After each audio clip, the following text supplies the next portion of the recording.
Helo, a chroeso i'r sesiwn yma sy'n cynnwys cwestiynau llythrennedd gwyddonol dull PISA ar thema Gwenyn. I ddechrau'r sesiwn, mae yna dipyn fan hyn o wybodaeth i ddarllen, a mae'r wybodaeth yma ar Gwenyn Mêl yn y Deyrnas Unedig. Cyn i fi ddarllen y wybodaeth yma i chi, cofiwch i sylwi ar unrhyw ddiagramau na lluniau sydd hefyd yma, fel yr un sydd ni fan hyn, Gwenyn Mêl a'r blodau yma. Mae lluniau diagramau yn rhoi llwyth o wybodaeth i ni weithiau, rhai mwy nag eraill, ac felly mae'n bwysig iawn bod chi ddim yn anwybyddu rhain ac yn mynd syth i ddarllen y text. Felly cymrwch sylw o unrhyw luniau diagramau. Dydy Gwenyn Mêl ddim mor iach ag oedden nhw, ac mae llai ohonyn nhw nag oedd yn y gorffennol. Mae sawl ffactor wedi cael ei nodi fel rhesymau tebygol am y lleihad yn nifer y Gwenyn Mêl. Un ohonyn nhw yw'r gwyddonyn y mait faroa, distriwiwr faroa. Gwyddonyn parasitig yw'r faroa sy'n bwydo ar waed gwenyn aneifed a gwenyn llawndwf. Mae'n cario llawer o firysau gwahanol, ac wrth iddo fwydo mae'r firysau hyn yn cael eu pasio i waed y gwenyn. Mae'r firysau yn gwneud y Gwenyn Mêl yn sâl, ac mae adenydd gwenyn sy'n dod yn rhai llawndwf yn gallu bod yn ddiffygiol ac felly'n ddiwerth. Ar ôl dechrau yn ne-ddwyrain Asia, mae'r gwyddonyn wedi lledaenu ar draws y byd erbyn hyn, ac Awstralia yw'r unig un o'r prif wledydd sy'n cadw gwenyn lle nad yw'r gwyddonyn yn bodoli ar hyn o bryd. Mae nithod gwenyn sydd wedi heintio yn chwalu ac yn marw o fewn 2 neu 2 blynedd. Mae'r plaleiddiaid presennol yn mynd yn llai ac yn llai effeithiol am reoli'r gwyddonyn. Felly dyna'r wybodaeth i ddarllen. Ychydig o bethau fyna felly sydd yn eich bwrw chi fel pethau pwysig. I fi, beth nath sefyll allan fyna oedd mae Awstralia yw'r unig un o'r prif wledydd sy'n cadw gwenyn lle nad yw'r gwyddonyn yn mait yn bodoli ar hyn o bryd. Felly, yr unig un o'r prif wledydd, mae hwnna siŵr o fod yn bwysig. Wel, gewn ni weld pryd edrychwn ni ar cwestiwn rhif 1. Hefyd, mae yna sôn fyna ar y diwedd bod plaleiddiaid presennol yn mynd yn llai ac yn llai effeithiol. Felly, efallai bod chi syniad o pam bod hyn yn ddigwydd, pam mae hwn yn wir. Felly, nawr bod ni wedi ddarllen y wybodaeth, mae'n bryd i ni symud i cwestiwn rhif 1.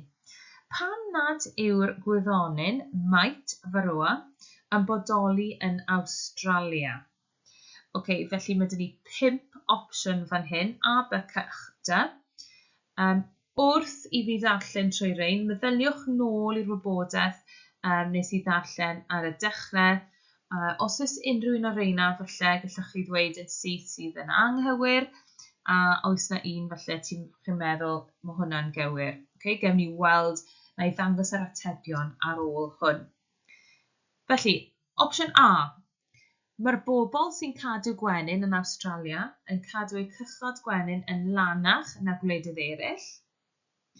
B.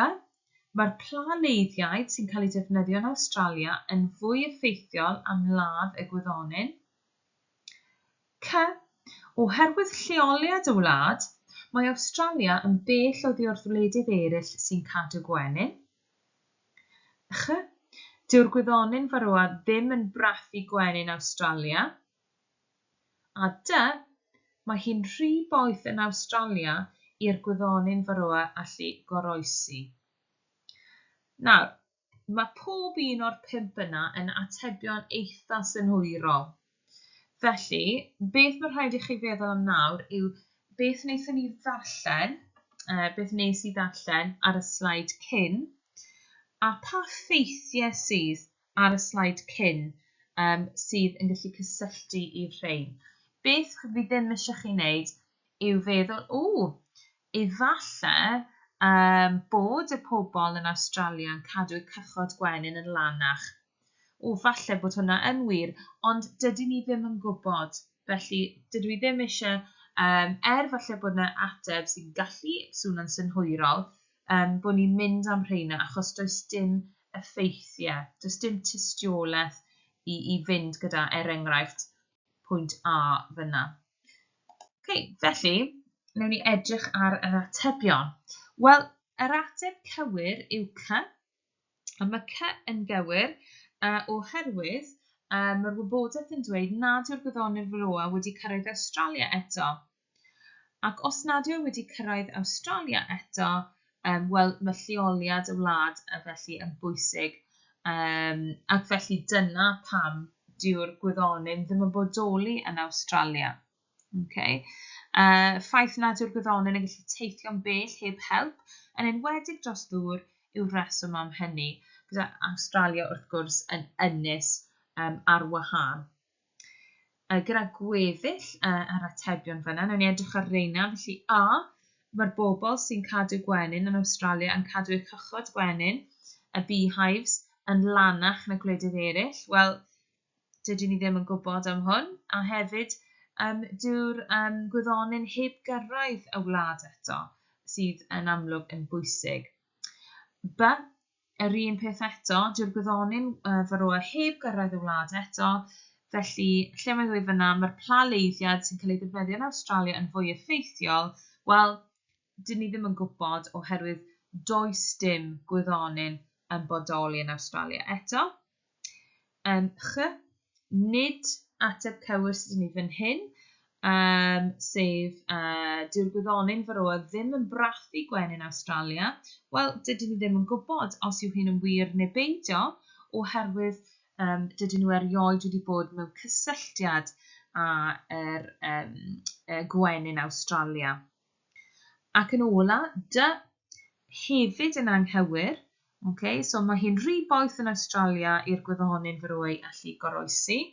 Wel, mae'n anebygol iawn fod hyn yn gywir, oherwydd mae'r gwyddonydd yn dod o dde-ddwyrain Asia yn wreiddiol, lle mae'r tymheredd cymedrig yn yr aer yn uwch nag Awstralia. Felly, mae'n anebygol bydd hyn rhy boeth yn Awstralia i'r gwyddonydd goroesi yno. Felly, tipyn o wybodaeth fyna, a fel ddwedais i, mae'r opsiynau, wrth edrych arnyn nhw i ddechrau, mae bob un o'r 5 opsiynau yn edrych yn bosib, a maen nhw'n opsiynau synhwyrol, ond mae rhaid i chi feddwl am y wybodaeth nes i ddarllen cyn, a feddwl a di yn bosib i ni ddweud bod hwnna'n wir neu beidio. Mae angen tystiolaeth, mae angen y wybodaeth o'r text i ddechrau. Reit, rwy'n credu newn ni symud ymlaen i cwestiwn rhif 2. Pam mae plaleiddiaid o bosib yn llai effeithiol am reoli'r gwyddonydd farwolaeth nag o'r blaen? Felly, gyda'r fath yma o gwestiwn, does dim wybodaeth fan hyn, does dim angen i ni edrych ar y text, enghraifft, ond mae rhaid i chi ddefnyddio beth ych chi'n gwybod am plaleiddiaid a pam fysyn nhw'n llai effeithiol yn rheoli'r gwyddonydd nawr nag o'n nhw falle yn y gorffennol. Felly, wnawn ni edrych ar yr atebion. Nawr, beth sydd gen i fan hyn yw 2 gwahanol fath o ateb fel petai. Un gyda mwy o ddyfnder na'r un arall. Felly, pam mae'r plaleiddiaid o bosib yn llai effeithiol am reoli'r gwyddonydd farwolaeth nag o'r blaen? Wel, wnawn ni edrych i ddechrau ar credyd llawn fan hyn. Dyma ateb gyda mwy o ddyfnder. Sylwch bod mwy o terminoleg, bod mwy o cyfeirio a falle at wybodaeth chi wedi fynd trwy yn ystod eich dosbarth, yn ystod eich gwersi. Felly, wnawn ni edrych ar rhain a cymharu wedyn gyda'r credyd rhannol. Yr ateb felly sydd ddim mor ddwfn. So, credyd llawn. Mae'r ymwrthedd i'r plaleiddiaid yn rhan o'r DNA y genynnau neu cyfansoddiad genetig y gwyddon. So, ni'n sôn fan hyn am y ffaith bod y DNA yn bwysig y gynnynau. Pan fydd dau wyddonyn sydd ar ymwrthedd yn bridio, so resistance yw hwnna, mae'n bosib na fydd gan bob epil yr ymwrthedd.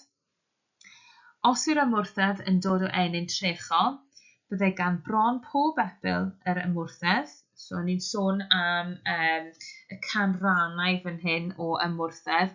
So, eitha uchel, rhwng 75 a 100 y cant. A wedyn mae bridio gwyddon sydd ar ymwrthedd yn cynyddu'r gyfran o'r boblogaidd sydd ag ymwrthedd i'r pladleiddiaid. So, mwy o gwyddon sydd ar ymwrthedd, os mae rhain yn bridio, mae hwnna mynd i greu epil gyda ymwrthedd hefyd, gyda'r canran o 75 i 100 fyna yn uchel. So, tipyn o wybodaeth fyna, tipyn o geirfa, terminoleg, gwyddonol iawn. Pethau fel hyn bysach chi wedi trafod yn eich gwersi bioleg. Mae rhaid i chi gymryd reina a defnyddio nhw mewn enghraifft fel hyn. Felly, falle dydych chi heb astudio Gwenyn, falle chi wedi edrych ar gwrthbiotigau yn lle, gallech chi ddefnyddio'r un resymau yn y fath yma o ateb. Credyd rhannol, gwelwch hwn, mae llai o ddyfnder yn yr ateb, ond mae o hyd yn gywir, felly edrychwch ar y gwahaniaeth. Dros amser, mae organebau yn dechrau cael ymwrthedd i blaleiddiaid a chyffuriau fel gwrthbiotigau sy'n cael ei defnyddio'n cyson. Mae'r gwyddon hynny sydd ag ymwrthedd naturiol i'r plaleiddiad yn goroesi. Mae'r gwyddon hynny sydd heb ymwrthedd naturiol i'r plaleiddiad yn marw. Mae'r gwyddon sy'n goroesi felly i oedran bridio yn paru a gwyddon eraill sydd ar ymwrthedd i'r plaleiddiad, felly mae rhain yn bridio, a mae hwn yn cynhyrchu mwy o wyddon sydd hefyd ag ymwrthedd i'r plaleiddiad.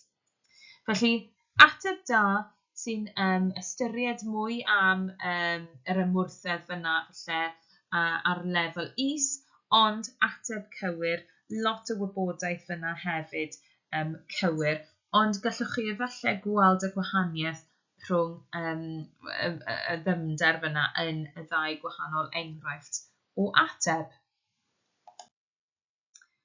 Y rhan nesaf nawr yw bach fwy o wybodaeth i ddarllen, ond hefyd sylwch bod yna diagram pwysig fyna.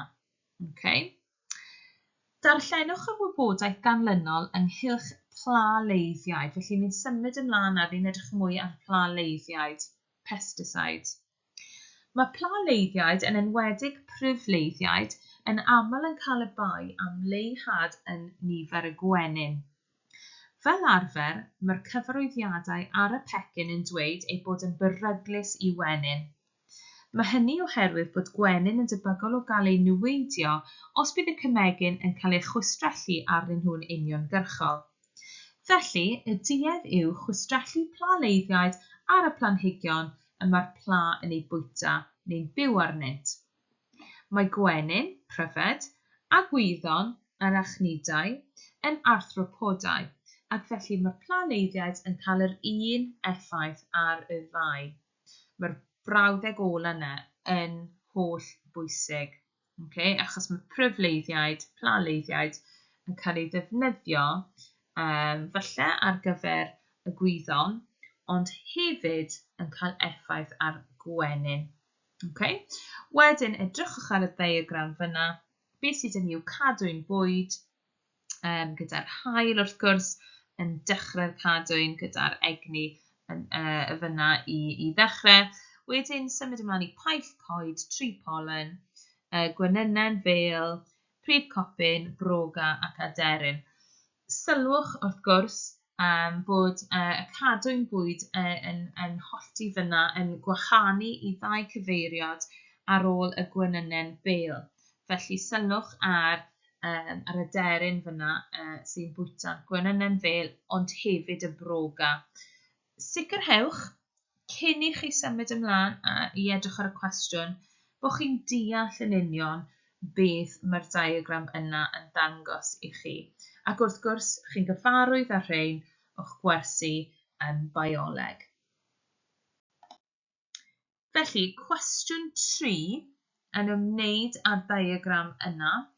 Beth oedd yn digwydd i'r adar yn y gadwyn fwyd yma yn y Deyrnas Unedig petai plaleiddiad yn cael ei chwistrellu dros y coed dros gyfnod o amser? Nawr, mae 2 ateb cywir. Weithiau mae'r 2 yn cael ei wneud yn amlwg, fel fi wedi wneud fan hyn, yn dywyll, yn bold, ond weithiau dyw e ddim. Felly, sicrhewch bod chi'n edrych ar hwn yn ofalus, bod chi'n deall bod angen 2 ateb cywir fyna.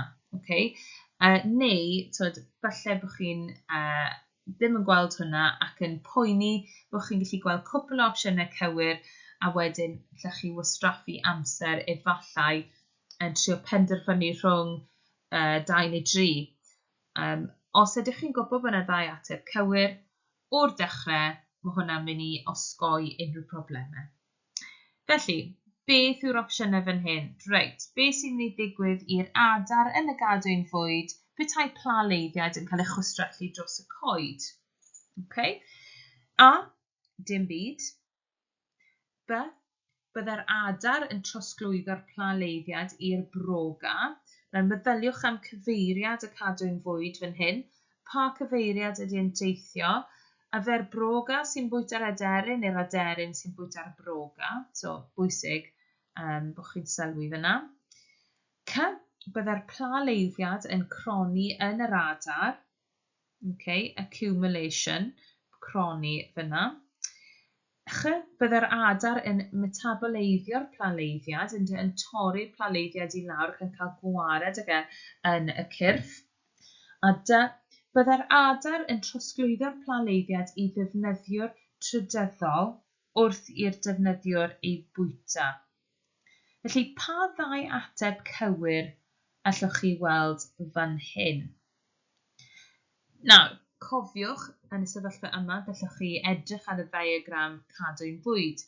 Dyw e ddim ar gael ar y sgrin yn yr enghraifft yma sy'n gwneud hwn yn fwy anodd. Ond mewn sesiwn go iawn, mewn prawf, bysach chi yn gallu edrych ar y diagram hefyd. Felly, dyma ni, mae ni'r atebion cywir ac anghywir fan hyn. Yr atebion cywir, wrth gwrs, yw C. Mae C yn gywir oherwydd ni all plaleiddiwr cael ei metaboleiddio ac felly mae'n aros yng nghyrff yr organebau. Felly maen nhw'n aros yng nghyrff yr adar. Pan fydd yr organebau hyn yn cael ei bwyta, mae'r plaleiddiad yn cael ei basio i fyny'r gadwyn bwyd.